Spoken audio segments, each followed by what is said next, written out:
when you really break down the applications and the implications of psychedelics, and when you recognize those types of things as you just listed, it becomes pretty difficult to not be shocked that an external influence could dictate a legal hierarchy to the state of consciousness and say that no, you can't experience this, but you can experience this. You can get drunk, you can get high on cigarettes, you can drink coffee, but no, you can't go near these states of consciousness that expand your interpretation of reality. I mean, like when you recognize that that is what these things do, amongst other benefits. I mean, it becomes quite sinister that these have been suppressed. Well, yes, it does. I mean, because effectively, this is a war on consciousness. I think Graham Hancock has used that Yeah, term. yeah. It's not about the war on drugs; it's about the war on consciousness.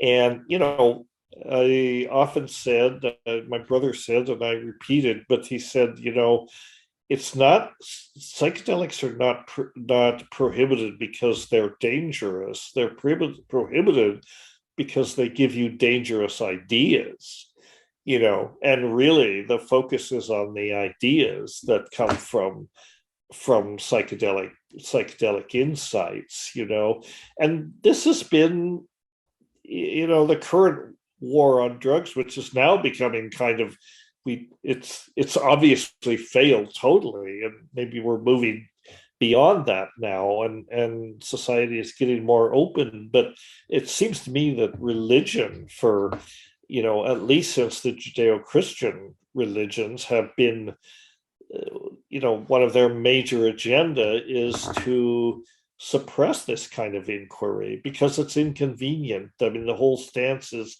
religions are not about giving you answers, they're about making you stop asking questions.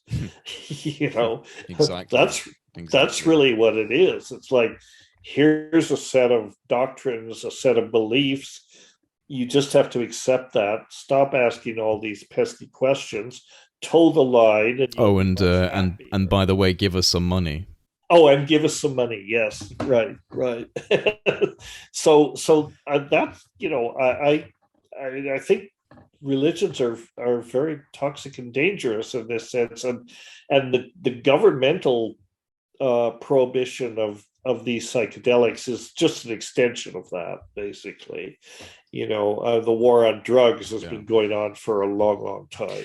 Well, I think we're waking up to it. I think people, especially in the younger generations, are a lot more informed on these types of things, and there is a lot more. Well, there's a lot less resistance towards psychedelics. And you think about the way that they emerged in the 50s and 60s, a counterculture, very alarming for the pro-war government of its time. It was a complete shock to the system. But this time, it's coming up and it's being looked at as a kind of, well, it's about time kind of situation within science, within medicine, and within society on a whole. Mhm. People are a lot more welcoming and open to these things. So I think that the potentially psychedelic revolution that's coming up now is not one that could be so easily stomped out. I think it would be more likely to be incorporated into the pharmaceutical companies so they can try and make a buck off of it.